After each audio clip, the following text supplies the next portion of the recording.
Welcome again, Taffers. Episode 6 is here. So let's pick up right where I left off last time. I think last time I was about to continue with this doorway here. So this doorway has a low resolution texture currently, and I'd like to assign it a high resolution texture so I could sort of tamper with the alignment and having the top horizontal while having the sides vertical. So I need some kind of wooden texture for this. Let's go to the internet, cgtextures.com, go to wood, and let's find something good for the doorway. This one looks pretty good. Yeah, this one looks good. Let's do that. So here we have it. Let's open it in paint.net or Photoshop or GIMP or whatever you happen to be using. And let's start by resizing it. So again, I'm going to resize it to 512, both sides. But again, if you don't want to lose any quality and you are comfortable with larger textures, feel free to resize it to 1024 per side. So 1024 times 1024, and that's fine. But yeah, I think that 512 per side happens to be perfectly sufficient and the quality is still pretty much fine. So now let's save it as a PNG file. That's the important part. And save it into Dale, Fam, Dale, and over here next to our other textures. Let's save it as doorway 1 or doorway Dale 1 to give it a unique name. I'm not sure if there is a doorway 1 texture, probably not, but you know, just to be on the safe side. And save that. I don't think this one will actually need any adjustments like saturation and contrast. It looks pretty leafy as it is. So let's close this and load it here. It should be in Dale over here. And of course, I forgot to specify the MTL file. As you can see, it's gigantic. Let's go there. So let's venture over to fam Dale, copy this MTL file, paste it here, rename it to whatever our texture happens to be named, which is doorway Dale 1 MTL. And let's see, 128 might actually be just enough. So reload it. It is still a little bit too large. How about we set it to something like 96? By the way, the terrain scale in the MTL file doesn't need to be the power of 2. It can be even something like, I don't know, 77. But I'm not sure if that actually causes any kind of mayhem in Dromed. So far, nothing has crashed when I tested it, but I'm not entirely sure. So I'm just gonna stick to 96. That's basically halfway between 64 and 128, right? So should be fine. Let's reload it. And yeah, I would say this will work. So now let's texture the entire doorway with it and align it.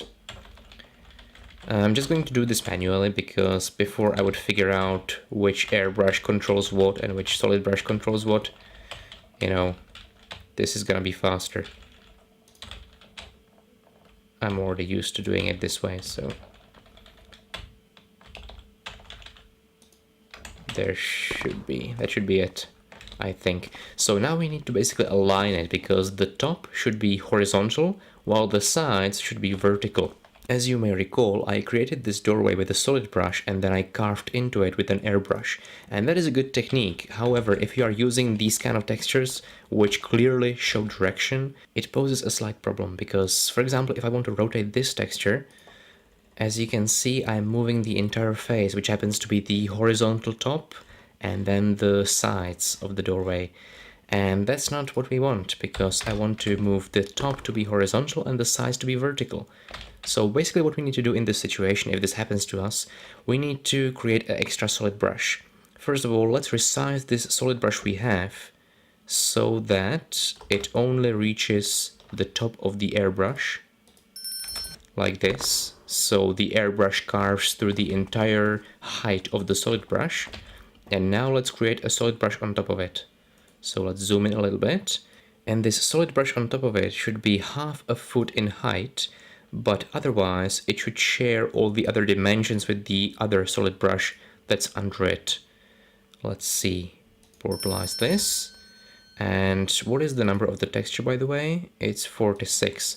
So let's make sure that as we have the solid brush selected, that we reset it, and we have sorted 46 set as the default texture, which currently it already was.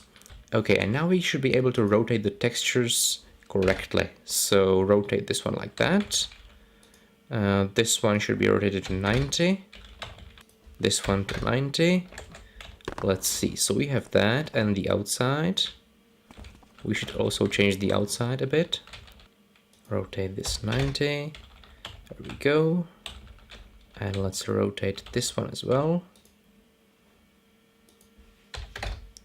And sometimes this might happen to you, that you have a hard time sort of selecting the right face. For example, I want to select this face on this side of the top brush. But if I have a hard time doing that from the 3D view, what I can do is I can basically select the brush and then go through these until I arrive at the one I want, which happens to be north. And now I can rotate this. And sometimes it doesn't register. When it doesn't register, usually it's because you need to portalize for some reason. That was the case here. Sometimes it also happens because Dromed needs to know that this one brush should go to end and be sort of a priority. It probably wouldn't be the case here because there is nothing over it, but sometimes if you have brushes sort of overlapping, that might be necessary to press there. Okay, it should be all fine, and this doorway now looks pretty good. So yeah, so these are vertical, this one is horizontal, and we basically used 2 solid brushes and 1 airbrush for this doorway. Now let's continue with this room. I would like to create some beams here, but for that we will need first a texture and secondly a plan. Because creating a beams could be done in several ways. One of the first ways one would think of usually would be just to create solid brushes, like solid brush here, here, here, here, and then along the walls, along the floors and all that. But that would be a lot of solid brushes, and I'm still a fan of that technique, but sometimes there are easier ways. So let's take a look at how we can create beams for this room out of 3 airbrushes, including the one we are in. So select the airbrush we are in currently and clone it. You can either do it here or with your hotkey. Mine is set to tap. I'm gonna tap it there. And the clone, which you have now selected, resize it to only 10 of the height. So basically 2 feet lower than the original airbrush. So that creates 1 foot at the bottom and 1 foot at the top. Now resize one more side and remove 2 feet basically from each wall. So 1 foot on this wall, 1 foot on this wall. Now the airbrush is sort of inside the original airbrush, and it is slightly lower and slightly shorter. Now clone this new airbrush, and with the new one which we have now created in the same spot and with the same dimensions, change the dimensions. Instead of 1214, change them to 1412. That creates the same thing, except now this dimension is shorter, and so it creates 1 foot here and 1 foot here. And now the last piece of the puzzle, select the original airbrush in which we actually are, and reduce both of its horizontal sides by 1 foot from each wall. That means from 14 to 12, because it's 1 foot here, 1 foot here, and then 1 foot over here and 1 foot over here. But the height remains still 12, so it is towering over the other ones. Now if we portalize, it creates this kind of effect. It is kind of hard to see because of the textures. Basically we have 1 foot wide beams along the ceiling, along the walls, and along the floor, all around us. Now this is not the finished product yet, because there are a couple of beams which I didn't want, like this one for example, or that one. And you might also be able to tell that our dear doorway has vanished, because we basically carved into it with an airbrush, with this new airbrush. But we'll fix that, no problem. So basically we want to get rid of this beam next to the door and this one next to the staircase, right? So let's just take this airbrush, which goes to the door and to the staircase, and make it slightly higher. Instead of 10 feet, make it 11 feet, and align it with the floor. And portalize. That way it goes all the way to the floor, so it doesn't create this beam and that beam, but it still creates the beams at the ceiling. So that's ideal. Now before I fix the doorway, I think I'm going to use some textures on these beams and see how the alignment goes, because I have a feeling we might still need to use some solid brushes anyway, because the rotating may not work in some cases. you know, some of these, like this face, for example, will also rotate this face, I think, because it is the same airbrush. But we'll see. So let's go to the textures and see what we can use for these beams. So some kind of rough wood or perhaps even tree bark. Could we use some tree bark? That would be interesting. This one, for example. This looks good. Let's do that. So again, let's open it in Paint and resize it. This one actually almost begs for 1024 size, but no, I'm still going to shrink it down to 512 because I think that's still perfectly sufficient, and considering how much we're going to be using it, 1024 might actually slow down some systems. So let's go to Fresh Dromed, Family, Dale, and save it here as Bark, Dale 1. And there we go. Did I save it as a PNG file? I did, okay. Good, so let's create an MTL file for that.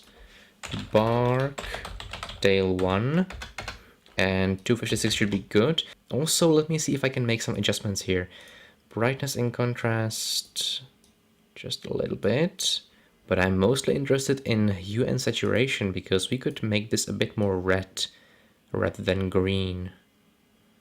Like that.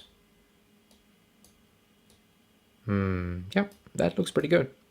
So again, let's save it and let's load it up here. So load, texture, Dale, Barkdale. And let's see. Let me put it on this wall so I can actually see it properly. I think it's still a bit too large, so let's just resize it and try 128. Also, I should close this, don't need it anymore. So there, and let's reload it. I think this looks pretty good. On the beams, it should look just fine. Maybe slightly more. Let's see. Maybe 64. That's too small. How about 96? I seem to favor that one. Yeah, as long as it's on the beams and not on the actual wall, because on the wall you can actually see the seams already. You can see how repetitive it is. But on the beams it looks quite fine, I think. So let's just put this wall back and use this texture on all the beams.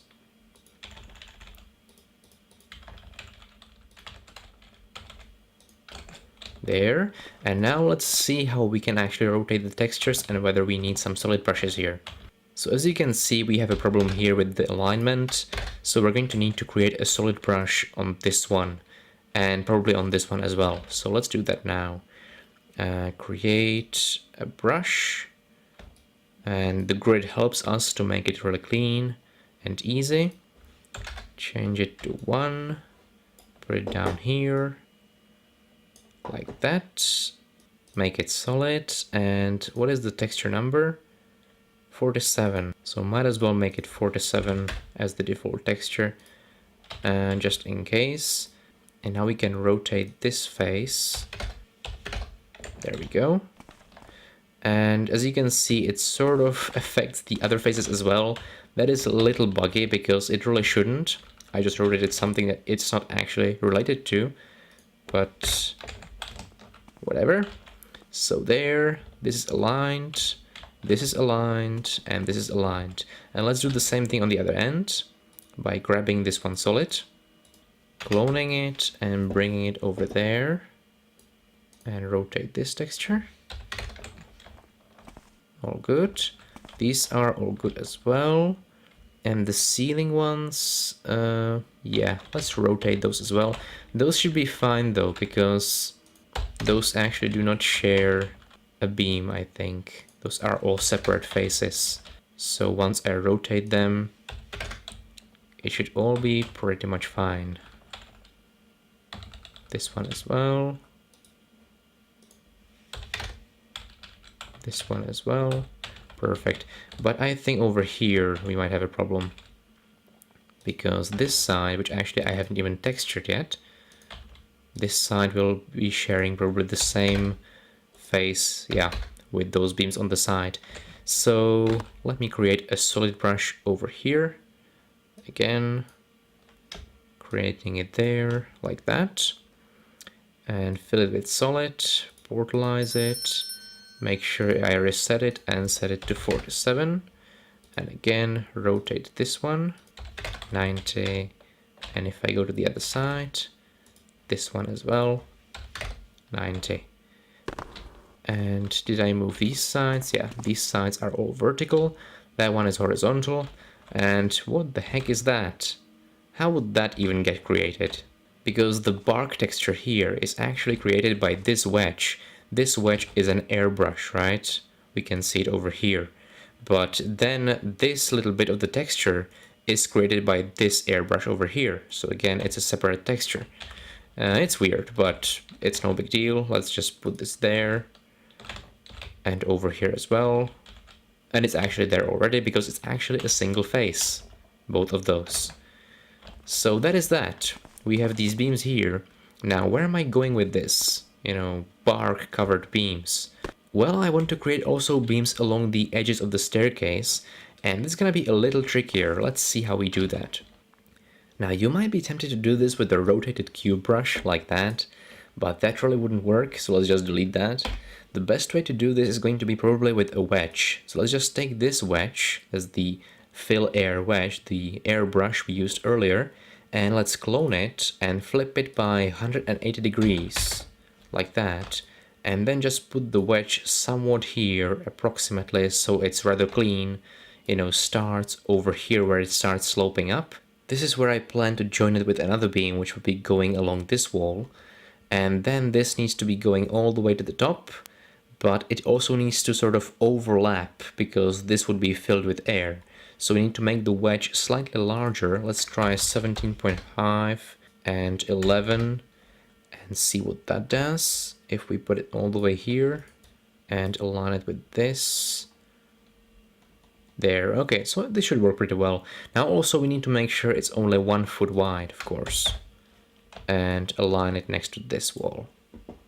So make sure it's aligned well at the bottom and sort of at the top. It's actually missing the brush here, but that shouldn't matter too much. Let's portalize and see how it looks. I actually optimized by accident. Doesn't matter. Oh look, I forgot to specify that it's supposed to be a solid brush. Well, happens. So just click here. Make it solid, portalize again, and there it is. This is our wedge. It looks like a beam that's sort of sloping down along the edge of the wall, or the ceiling more like. So let's just copy this one, or clone it over to the other side.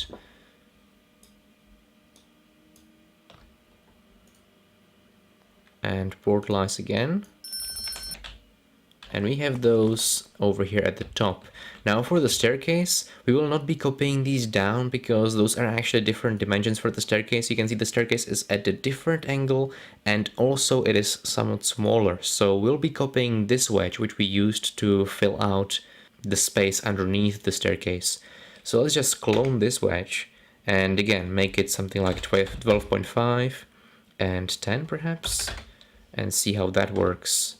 So we need to start with here, because this is where the vertical beam ends. So we start from the vertical beam at the same level as the horizontal beam at the floor, and we sort of carry that brush over the staircase, but it needs to always remain higher than the tips of the stairs. So let's make this 11. No, actually a lower value, 9. And let's see, 9.5. This is sort of just adjustments on the fly. And as you can see, it goes from the same height over here, carries it along and above the stairs and all the way here. Should work pretty well. Of course, it will need to again meet up with the beam that's gonna go along the floor here, but that's not gonna be a problem. So let's just reduce the last dimensions of the staircase, make it only 1 foot wide, move it over here, make sure it's actually properly there, and that it hasn't moved on this in this view, and change it to solid. It's already solid. Clone it on the other side. Also make sure it's aligned there and starts from here. Should be fine. And let's portalize. And there we go. Here's our wedge along the side of the staircase. So when you're doing this kind of work, it's always a good idea to enable the show cell command, because that way you can see just how many cells you're creating, and if there is something particularly messy or some kind of error that you didn't align something or messed something up. And as we can see here, it's still sort of okay. Now, this kind of staircase can afford to have these sides here and these side beams alongside it. But if this staircase were floating in midair, for example, if you were like outside and made a staircase like a fire escape or something, then putting these sort of boundaries along the staircase in midair would create a lot of cells and possibly also crash. So then it would be better to create those with objects. And we'll learn about that soon. But first, let's finish these beams. So put this back, and let's finish these beams at the bottom. We'll retexture these all at once. Now at the bottom here, we can't really pull off that same trick with the airbrushes because, you know, this entire place is one airbrush. Also, since this means I'm going to be creating a lot of these solid brushes individually, I'm going to make it a little bit easier. So first of all, I click on the room where I want to create those beams, so I get the height correctly. And then I create the beam in the top view, so it already has the height, which is 10. Then I just adjust the other dimensions, which are 1 and 1. Basically, the beams are 1 foot wide. I portalize this, but not before I change it to solid. There, portalize this now. And again, it inherits all those textures, but that doesn't matter. Let's just retexture it. So what I can do now is I can just move this one to this corner. Copy it, move it to this corner, copy it, move it to this corner, and portalize. And I should have all 4 of these with correct texture alignment and everything. So that's pretty easy. Now along the walls and along the floor, because it needs to lead all the way here. So let's see how we do that. I could of course clone these and rotate them, but if you have the possibility to not rotate, it's easier for Dromed to compute that. Now I'm not going to create a brush or a beam over on this side because this is where the doorway is, but I'm going to create one over here and over here. Look, and we can see it's there. Again, let's check with cells. The cells don't particularly like this, but you know, it just creates a couple of cells here. It's still fine. Also, as you can see, once you optimize the level, the cells also change, and now they are not as complex, and Dromed likes it much better. So if the cells ever look bad after portalization, always optimize and then review the situation again, and it should be good. Okay, now let's rotate the textures, starting with this one. There, and of course at the staircase over here, this one will need to be slightly irregular. I think the angle will be something like 110. It will actually be the opposite, so 250. Can't see it properly. Slightly lower, 240. 240 seems about right. And now the ones at the ceiling, the bottom side is going to be easy. That's just, you know, 90 degrees or something. But this one, again, this one's going to need special attention because it's going to be like 120. 120 exactly, it seems. And this one is going to be, therefore, 240. 240. Yep, that's it. So that would be that for the beams. Of course, I forgot about these on the floor. There you go, buddy. And everything now seems to be rotated correctly, and, you know, the beams are everywhere. So let's fix the doorway. So how we fix the doorway is actually very simple.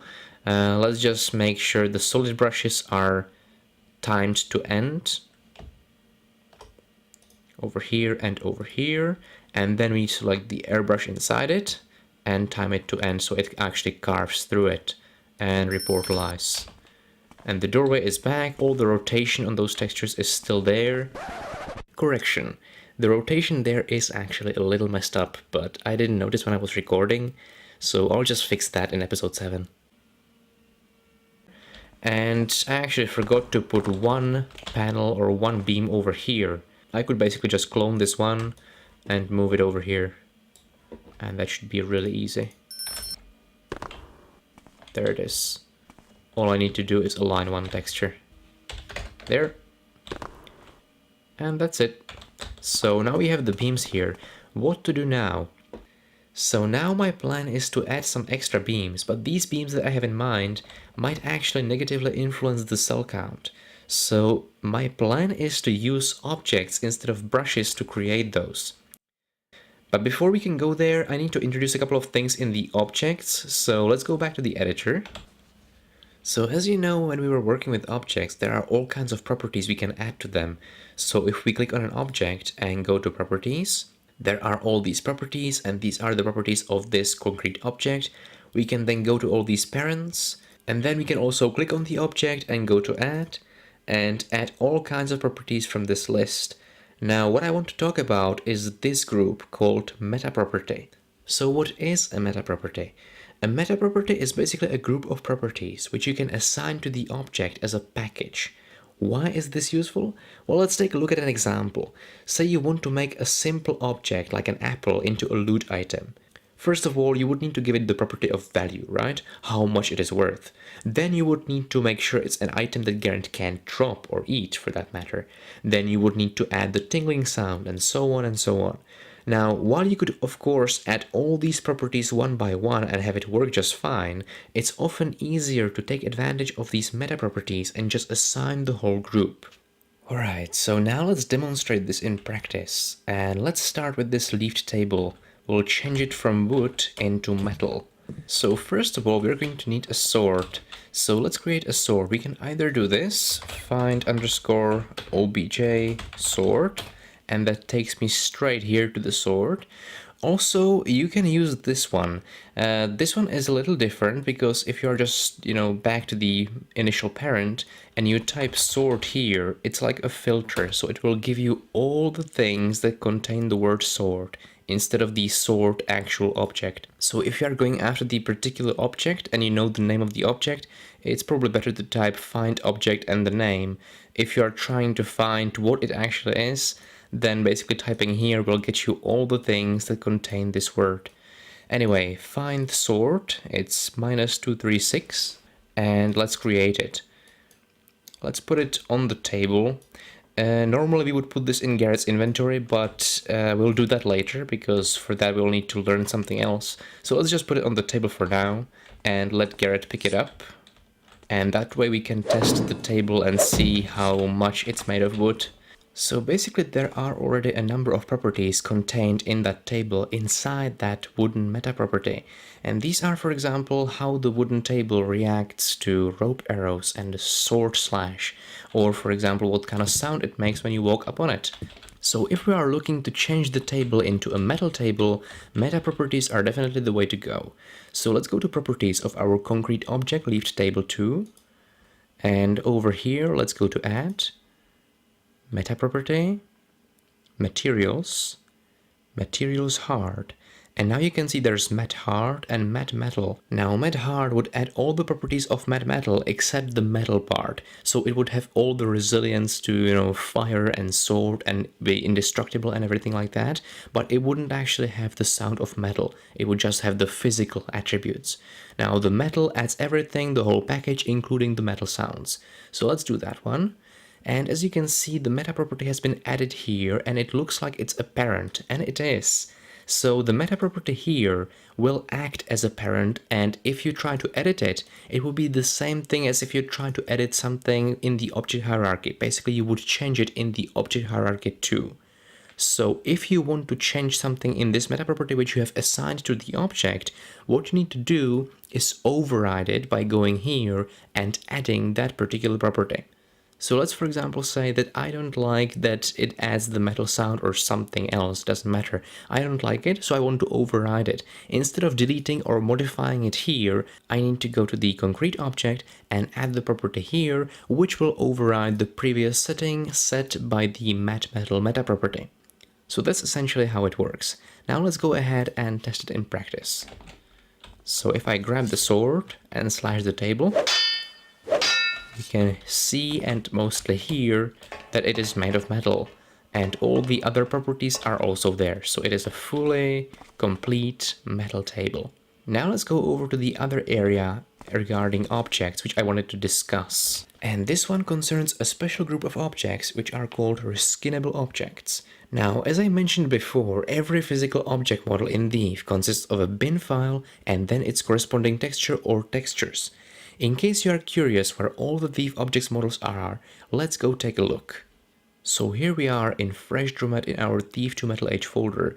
Now we know that the custom objects are in OBJ, over here there's the bin file for the locket, and in txt16 there are the textures for that particular bin file. Now if we go back here and go to RES folder or res, which stands for resources, inside there are all these archived files with the extension CRF, but they can actually be opened very easily because they are essentially just zip files with a fancy name, so you can just open them with standard WinRAR or even Windows WinZip, or you can even make a copy and then rename the extension to .zip. So this is the file we are looking for, obj.crf. Open it in WinRAR or something like that, simply something that will allow you to look inside without you having to extract it all outside.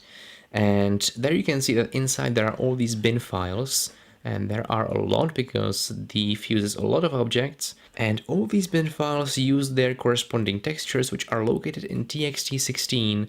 That's basically a subfolder with all these textures.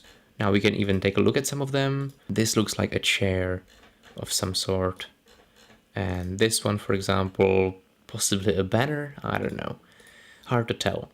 So basically that's where all the objects are.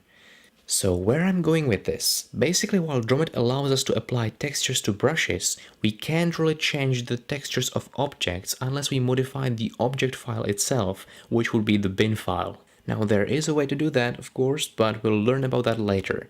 First, I'd like to introduce a group of objects which are an exception to this rule, and which can actually be retextured in Dromed. This group is called Reskinnable objects. Let's take a look at how they work. An object that is reskinnable and that can therefore be retextured in Dromed is a bin model just like any other, except that it has its corresponding texture set to replace0.gif, or also replace1 or 2 or 3.gif. Replace 0 or 1 or 2 or 3 textures are just dummy textures, and they essentially allow Dromed to replace them with any other texture of your choice.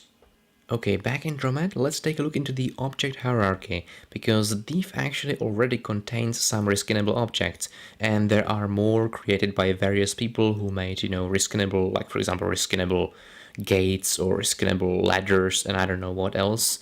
Lots of interesting things. Anyway, if you go into physical, and it's under rubble, so that will be under debris, I think, rubble. You can of course use either this or that, but yeah, I just want to show you where it is because I think I remember.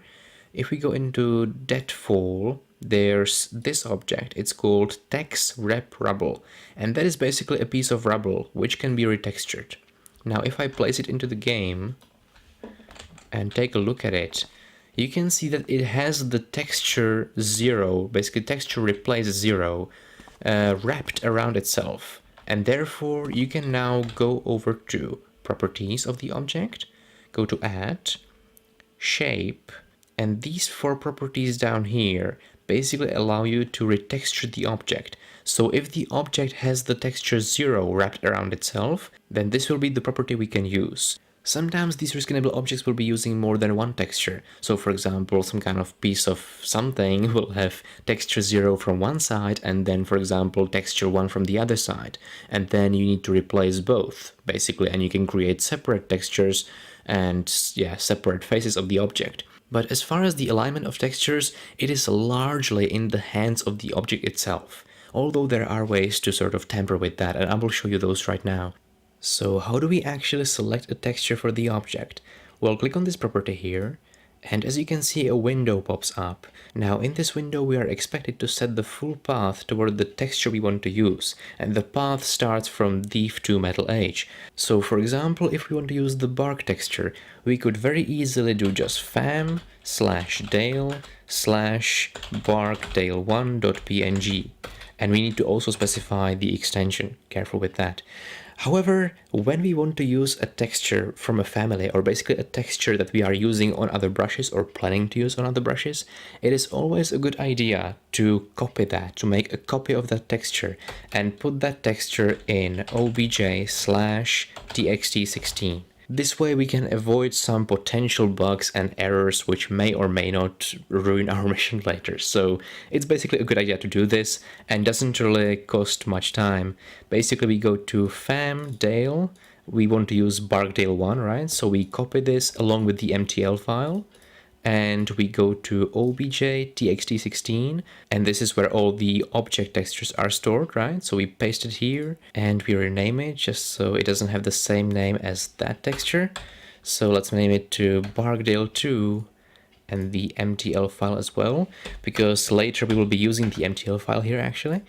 And back here now we can specify the path, so obj/txt16/barkdale2.png, and this should work perfectly fine. And there we are. This object is now using the texture we assigned to it, and it is the same texture as the one we are using for the beams, so it is essentially indistinguishable from the beams. Well, it's still an object, so it has more flexibility. Now, we will not be using this particular object because I've actually made my own Reskinnable objects, which we'll be using for the beams. And I made those in Dromed because you can actually create objects in Dromed, but we will take a look at that later. Just, letting you know it's a possibility. So let's delete this one. And let's take a look at what we have here. So I have created this dalesbeam1.bin and dalesbeam2.bin. And those are actually very simple objects, as you will see soon. And the only purpose is to be able to create beams with an object and have the texture alignment be sort of correct. So let's put these in our obj folder. And by the way, you can download them in the description. They are about 2 kilobytes, not even that. So feel free to use them. And let's go into Dromed. And let's create these as a new archetype actually, because we will be using them a lot. So I'm going to add them to decorative, I think, and next to tombstones. Where are tombstones? Over here. Because that is as close to beams as you can get, except for the material. They will not inherit any kind of other unwanted stuff, so it's pretty safe that way. So Dale Beam, I'll just call it Beam, or yeah, Dale Beam 1. Create this new archetype and let's edit it, and we need to add a couple of things. First of all, the Metaproperty, which will be wood. That's material semi-soft, material wood, because the beams are going to be wooden. And then add shape, model name, and the model name is Dale's Beam 1. Hit enter, and then we'll be adding one more, and that is, if you go to Object System and click here, Immobile, or Immobile, or whatever. Make sure this is checked. The tombstones actually already have that, I think, but just to be on the safe side, add it there.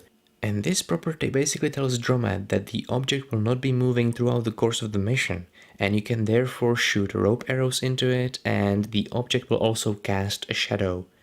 And that is definitely something we want for a beam. If an object's properties allowed the object to move throughout the mission, like for example a door, then you wouldn't be able to shoot a rope arrow into it. It just wouldn't work. So let's click done and place the other one as well. So this will be Dale Beam 2, and we'll basically be doing the same thing here. So again, edit and add shape, model name, except this is Dale's Beam 2, Object System, Immobile, and Metaproperty wood, and click done. And as always, don't forget to save the game sys, and after that save the mission so it registers. Now let's go over to here, for example, into this part, and let's place our beams, one over here, for instance, and the other one right next to it. Now, these are the beams. Let's pick up the sword and try them out if they are actually made of wood. They are. If we had a rope arrow, we could also try if the rope arrow sticks in them. Let's actually try that. So either go here and go find OBJ rope arrow, which basically gets you straight here, and that's fine, or find it through the filter, but it's this particular archetype. Now, when we create a rope arrow, we usually create it with the intention of putting it in Garrett's inventory, or putting it in some kind of container, but that will require knowledge which we haven't learned yet, and which I will go into like next episode or something. So let's just place it down here for now. And if you want to place an object like this into the world, or into your level just like this, without any kind of container or anything, there's one thing you need to know. If you just go in game now, the arrow sort of falls through the floor. And that is perfectly fine because it happens to a lot of objects. So for most of the objects, what you need to do here is just go to Properties, go under Model, basically Physics, Model, and there are controls, double click that or edit it here.